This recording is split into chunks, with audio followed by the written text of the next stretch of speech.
नौ और पाठ का नाम है 3 सवाल। ये आप पढ़ चुके हैं। ऐसे 3 सवाल राजा के क्या थे। राजा ने उन 3 सवालों के लिए क्या घोषणा करवाई। राजा ने आखिर में उन 3 सवालों का उत्तर प्राप्त करने के लिए इसके पास जाकर क्या क्या किया, ये सब आपने पढ़ रखा है।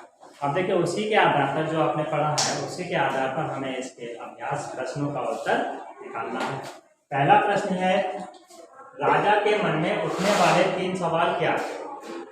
उत्तर, राजा के मन में उठने वाले 3 सवाल थे।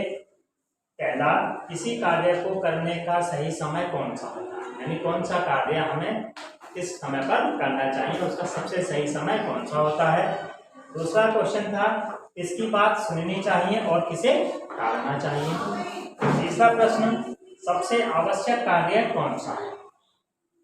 अगला प्रश्न है, राजा ने साधु से मिलने के लिए क्या किया।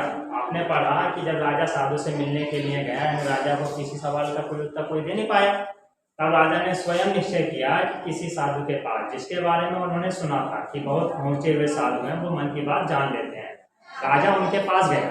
अब राजा किस रूप में गया। क्या राजा अपने राजा के रूप में गया? नहीं। किस रूप में गया राजा? एक साधारण व्यक्ति के रूप में। तो इसका उत्तर होगा, राजा ने साधु से मिलने के लिए सादा कपड़े पहने, अंगरक्षकों को पीछे छोड़ा एवं पैदल ही साधु से मिलने के लिए गया। राजा अपने अंगरक्षकों को भी लेकर नहीं गया, उन्हें भी उसने पीछे छोड़ दिया। अगला प्रश्न है, राजा का शत्रु उनका मित्र कैसे बन गया। अब आपने पढ़ा है कि जब राजा का शत्रु राजा को मारने के लिए आ रहा था, कहाँ, साधु की झोपड़ी में, साधु की कुटिया में। उसे पता चल गया था कि राजा अकेले हैं साधु की कुटिया में, तो वो वहां पर जा रहा था, लेकिन बीच में ही उस पर किसी ने हमला कर दिया और उसे घायल कर दिया। घायल अवस्था में जब राजा का शत्रु साधु की कुटिया पर पहुंचा, राजा ने देखा, साधु ने देखा और उन दोनों ने मिलकर उसकी क्या की थी, मदद की थी। तभी उसका शत्रु क्या बन गया, उनका मित्र बन गया।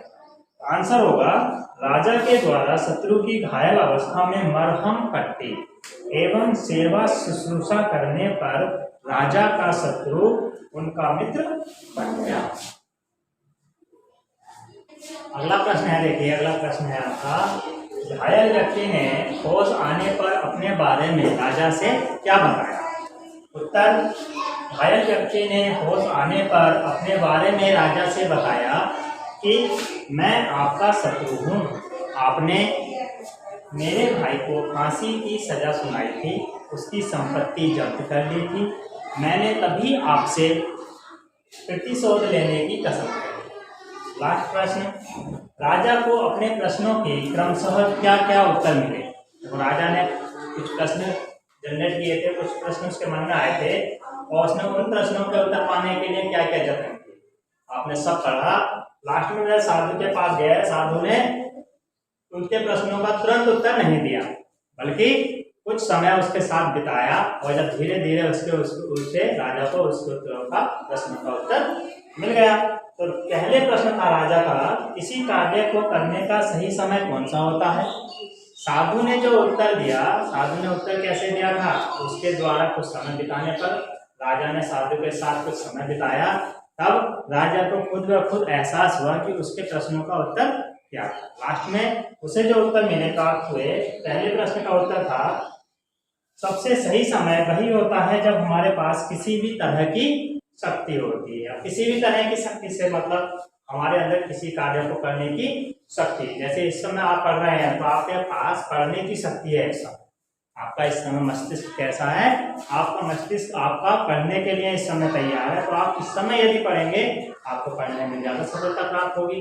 लेकिन जब खेल के समय आप खेल रहे होंगे, खेलने में आपकी शक्ति लग रही होगी, उस टाइम पर आप सोचे कि नहीं मैं पढ़ लूँ, तो उस समय नहीं पढ़ पाएंगे। तो सबसे सही समय वही होता है जब हमारे पास किसी भी तरह की शक्ति होती है। प्रश्न दूसरा था राजा का, किसकी बात सुननी चाहिए और किसे टालना चाहिए। उत्तर मिला, जिसके साथ जब हम होते हैं तब उसकी बात सुननी चाहिए और बुरे विचारों को टालना चाहिए। जब भी हमारे मन में ऐसे विचार आए, किसी का बुरा करने के विचार आए, कुछ उल्टा सीधा करने के विचार आए, तब हमें उन विचारों को टाल देना चाहिए। अगला प्रश्न, सबसे आवश्यक कार्य कौन सा है। उत्तर मिला, सबसे आवश्यक कार्य है अपने सामने संकट में पड़े आदमी की सहायता करना। तात्पर्य क्या है, आप जा रहे हैं कहीं रास्ते में, आपको कोई बीमार व्यक्ति मिल गया, आपको मिल गया कोई घायल व्यक्ति मिल गया, तब आपके लिए सबसे उपयुक्त कार्य है उस घायल व्यक्ति की सहायता करना, उस बीमार व्यक्ति की सहायता करना। यानी जब जिस व्यक्ति को तुम्हारी सबसे अधिक आवश्यकता है, तब आपके लिए सबसे आवश्यक कार्य वही है।